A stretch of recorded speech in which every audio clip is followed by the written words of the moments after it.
এমন কি এই কালিমার মধ্যে রয়েছে যে ফেরাউন এই কথাটা জীবদ্দশে বলল না? মুসা আলাইহিস সালাম যখন তাকে বললেন তুমি লা ইলাহা ইল্লাল্লাহ বলো, সে কেন বলল না লা ইলাহা ইল্লাল্লাহ? কেন মৃত্যুর টাইমে লা ইলাহা ইল্লাল্লাহ বলল? হাত্তা ইযা আদরাকাহুল গরক ক্বালা আমানতু আন্নাহু লা ইলাহা ইল্লাল্লাযী আমানাত বিহি বানু ইসরাঈল।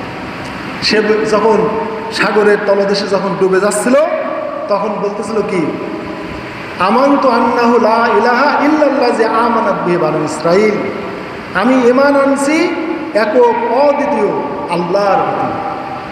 আন্নাহু লা ইলাহা ইল্লাল্লাহ, এমন একটা মাবুদের প্রতি আমি ঈমান আনছি যিনি ছাড়া কোনোই মাবুদ নেই।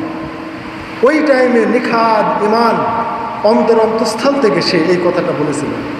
এবং আরও বলেছিল যে আল্লাযী আমানাত বিহি বানু ইসরাঈল, বানি ইসরায়েলেরা যে মাবুদের প্রতি ঈমান এনে এই সাগর পার হয়ে গেল, যে মাবুদ তাদের রক্ষা করে দিল, ওই মাবুদের প্রতি আমি ঈমান এনেছি। এত নিখাদ ঈমান তার ছিল। কিন্তু আল্লাহ বললেন আল আন, এখন এখন আর হবে না। ওয়াকাদ আসাইতা ক্বাবলু ওয়া কুনতা মিনাল মুফসিদিন, তুই তো ইতিপূর্বে নাফরমানি করেছিস, এ কথার তো স্বীকৃতি তুই এর আগে দেসনি, অতএব তুই ফাসাদকারীদের অন্তর্ভুক্ত, এখন আর এই কথার দাম নেই। তাহলে ফেরাউন সারা জীবন বুঝেছে লা ইলাহা ইল্লাল্লাহ, আল্লাহ ছাড়া কোনো মাবুদ নেই, কোনোই মাবুদ নেই আল্লাহ ছাড়া, এই কথাটা ফেরাউন বুঝেছে। কিন্তু জানে যে লা ইলাহা ইল্লাল্লাহ বললে একেবারে পরিপূর্ণ ওই ইলাহ মুসাকে যা বলবে ওই অনুযায়ী আমাকে চলতে হবে, আর আমার কোনো স্বাধীনতা থাকবে না, কোনো স্বাধীনতা থাকবে না।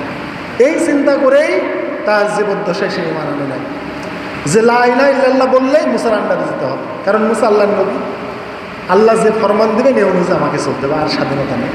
এই চিন্তা করেই তো ঈমান আনে নাই, এই চিন্তা করেই তো লা ইলাহা ইল্লাল্লাহ বলে নাই। কিন্তু বিপদের টাইমে, মুসিবতের টাইমে, মৃত্যুর আগ মুহূর্তে যখন ডুবে যাচ্ছে, মৃত্যুর গড়ে গড়ে ডাক এসে গেছে, ওই টাইমে লা ইলাহা ইল্লাল্লাহ বলেছে। কিন্তু আল্লাহ সেই ঈমান আর কবুল করেননি। তাহলে ফেরাউনের বিশ্বাস ছিল ওই টাইমে আর দাওয়াত দেওয়া লাগে না, ওই টাইমে নিমজ্জনের টাইমে ফেরাউনকে আর দাওয়াত দেওয়া লাগে নাই লা ইলাহা ইল্লাল্লাহ, আল্লাহ ছাড়া কোনোই মাবুদ নেই, এই দাওয়াতটা তখন আর দেওয়া লাগে না। তখন নিজের অন্তরস্থল থেকেই একান্ত নিজের জ্ঞানে, নিজের আবেগে এবং সে নিখাত ঈমান এনেছে আল্লাহর প্রতি যে আল্লাহ ছাড়া কোনো মাবুদ নেই।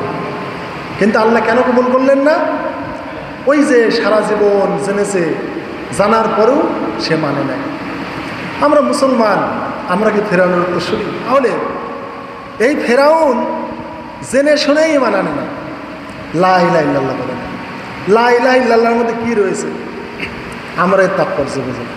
এর তাৎপর্য ফেরাউন ঠিকই বুঝেছে, এর তাৎপর্য নমরুদ ঠিকই বুঝেছে, এর তাৎপর্য আবু লাহাব, আবু জাহল এরা বুঝেছে লা ইলাহা ইল্লাল্লাহ কি জিনিস। কিন্তু আমরা মুসলমান, আমরা এগুলো বুঝি না। লা ইলাহা ইল্লাল্লাহ বুঝি না জন্যই মসজিদ আসতে পারি না।